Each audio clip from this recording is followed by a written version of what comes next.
वो एग्ज़ाम लेती है, उसके बाद इंटरव्यू लेती है, उसके बाद छांटती है कि हमारे पास 500 एप्लीकेशन आई, 500 में से ये 100 बच्चों ने क्वालिफाई किया, 100 में से ये 40 बच्चे जो इंटरव्यू में पास हो गए। नाउ तक्षशिला निकेतन कॉलेज, जहां है advance nursery teacher training, yoga teacher training and early childhood care and education, recognised from MSME and organisation under ministry of MSME। तो आज ही आइए तक्षशिला निकेतन कॉलेज और करिए अपने सपने पूरे एट सिंह भूमि कॉलोनी, जनाना रोड, लोहागल, अजमेर। ये धरने का आज 5वां दिन है और आज से हमने 2 घंटे का पेन डाउन 8 बजे से 10 बजे का पेन डाउन भी स्टार्ट किया है, क्योंकि इतने दिनों से सतत रूप से धरने पर बैठने के बाद भी आज दिनांक तक हमारी मांगों पर कोई भी सुनवाई नहीं हुई है, न ही किसी वार्ता चर्चा के लिए हमें कुछ बुलाया गया है।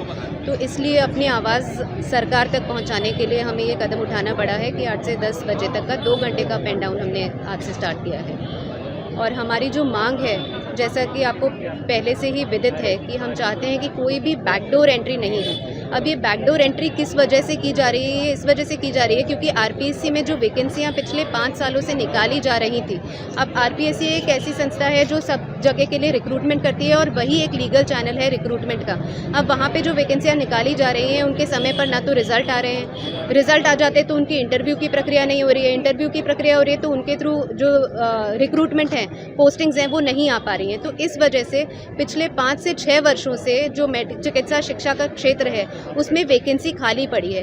अब एक जगह अगर खाली पड़ी है, वहीं पे दूसरी जगह जहाँ भी कमी है, जो कि रूरल एरियाज़ हैं, डिस्ट्रिक्ट हॉस्पिटल्स, PHC, CHC हैं, वहाँ पर भी 40% स्पेशलिस्ट की कमी आज राजस्थान में बनी हुई है पिछले 2024 की रिपोर्ट के अनुसार। वहाँ जहाँ कमी है वहाँ से उठाकर अगर आप यहाँ भरना चाहो, ये तो यही हो गया कि एक भूखे की थाली में से लेके आपने दूसरे भूखे को दे दिया खाना, पर वहाँ पर भी डेफिशिएंसी अक्यूट हो जाएगी और रूरल हेल्थ सर्विसेज भी अक्यूटली अफेक्ट होंगी अगर ये इस तरह का मूव करते हैं। तो अलॉन्ग विद जो चिकित्सा शिक्षा की गुणवत्ता है उसमें कमी आने के साथ साथ आपकी रूरल हेल्थ केयर भी पूरी तरह से चरमरा जाएगी। तो इसका सोल्यूशन भी हम देने के लिए तैयार हैं सरकार को कि आप नियमित रूप से आरपीएससी की प्रक्रिया से भर्ती करें। जो प्रमोशन है वो NMC TEQ 2025 के नियमों के अनुसार 4 और 3 साल में करें तो अपने आप जो चिकित्सक शिक्षक हैं आपको मिल जाएंगे, एलिजिबल गाइड मिल जाएंगे। जो यहाँ सीनियर डेमोन्स्ट्रेटर के पद पर इतने सालों से काम कर रहे हैं मेडिकल कॉलेजेस में, जिनको कि शिक्षण का भी अनुभव है, रिसर्च का भी अनुभव है, आप उनको असिस्टेंट प्रोफेसर के लेवल पे प्रमोट करें। तो अगर आप ये 3 कदम, बेसिक कदम जो सरकार के हाथ में है, आरपीएससी का टाइमली रिक्रूटमेंट, प्रमोशन एज पर NMC TEQ नॉर्म्स और सीनियर डेमोन्स्ट्रेटर्स को असिस्टेंट प्रोफेसर के पद पर प्रमोट करने का काम अगर सरकार कर देती है तो उनको किसी भी तरह की चिकित्सा शिक्षा के क्षेत्र में टीचर्स की कमी का अनुभव नहीं करना पड़ेगा। लेकिन अगर अपनी कमियों को छुपाने के लिए, किसी को फ़ायदा पहुंचाने के लिए अगर लेटरल एंट्री या बैकडोर से एंट्री कोई भी कराई जाती है, उसका हम पूर्णतया विरोध करते हैं। मैम, सपोर्ट भी किया आज आपको सीनियर डॉक्टर्स ने, प्रोफेसर सब हमारे समर्थन में है। सब शुरू से ही, जब से हमारा ये चल रहा है पीसफुल प्रोटेस्ट, सारे ही RMCTA के जो मेंबर्स हैं, चिकित्सक शिक्षक हैं, सब हमारे समर्थन में। हमारी कोई मांग नहीं है। हम क्या मांगेंगे यार? हम तो देने वाले में से हैं, हम मांगने वालों में से नहीं हैं। हमारे तो दोनों हाथ खुले हुए हैं कि लो जिसको जो चाहिए, जिस हाथ से लेना है, लेफ्ट से लेना है, राइट से लेना है। हम क्या मांग रहे हैं? हम तो कम सिर्फ ये चाहते हैं कि जो मेडिकल एजुकेशन है उसका सत्यानाश मत करिए। एक एजुकेशन, एक टीचर ऐसा होता है कि जो अपना सर्वस्व देना चाहता है अपने स्टूडेंट्स को।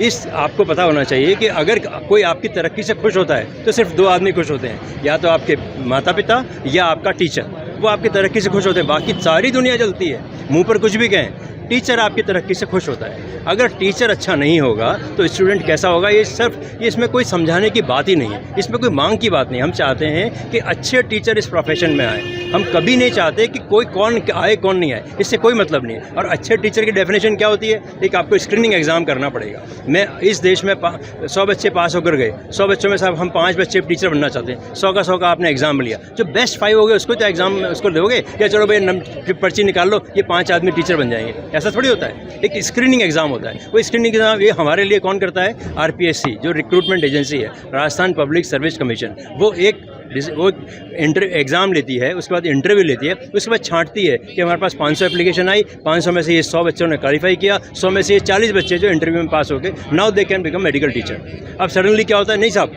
जिसके पास में MD डिग्री है, चलो आ जाओ भैया, आपने 10 साल काम कर लिया, आप असिस्टेंट प्रोफेसर बन जाओ। जैसे 15 साल आपने काम कर लिया, आप प्रोफेसर बन जाओ। ये क्या बात हुई? जो आपने जो क्वालिफिकेशन के जो तरीके हैं, जो एंट्री के तरीके, उनका भी सत्यानाश कर दिया। और आप सोचिए कि हम ये कोई बात ही नहीं कर रहे, हमारी कोई मांग ही नहीं है। हम चाहते हैं गुणवत्ता मेंटेन रहे, और ये गुणवत्ता मेंटेन करना हमारे लिए नहीं है, ये सब पूरे देश की जनता के लिए, पूरे राज्य की जनता के लिए, और वो जो कानून बना रहे हैं उनके लिए भी है। वो अगर जाएंगे तो उनको कोई अच्छा डॉक्टर ढूंढने के लिए मिलेगा, तो पता लगा रहे डॉक्टर अच्छा नहीं है। और हम ढूंढते ना, शहर में पूछते भाई अच्छा डॉक्टर कौन है, गूगल में सर्च करते हैं अच्छा डॉक्टर कौन है, 4 आदमी से पूछते हैं कि अच्छा डॉक्टर कौन है। अब आप पूछेंगे सब नहीं साहब, वो भी नहीं, वो भी नहीं, वो भी, आपको सर्च में सब लिस्ट में 0, फिर कहाँ जाओगे आप लोग?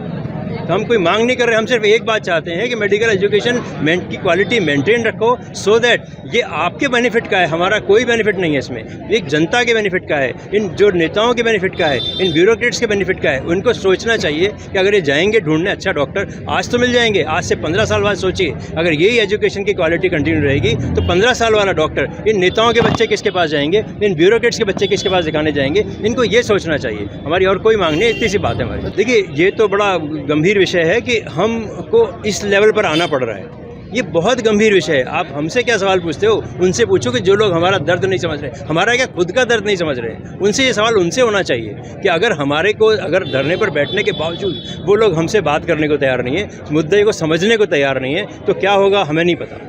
हम कभी नहीं चाहते कि हम किसी भी तरह से किसी भी व्यक्ति को परेशानी हो। हम स्वयं का कष्ट उठा रहे हैं। ये धरने पर वो लोग बैठे हैं जो आज छुट्टी लेकर बैठे हैं, अपने खुद की जेब छुट्टी लेकर बैठे हैं, इसलिए धरने बैठे हैं। कोई वर्किंग आदमी धरने पर नहीं बैठा है, बिल्कुल नहीं बैठेगा। हम अपने वर्क को कभी सफ़र नहीं करना चाहते, लेकिन हम चाहते हैं कि हमारी कोई सुने, किसी तरीके से सुने।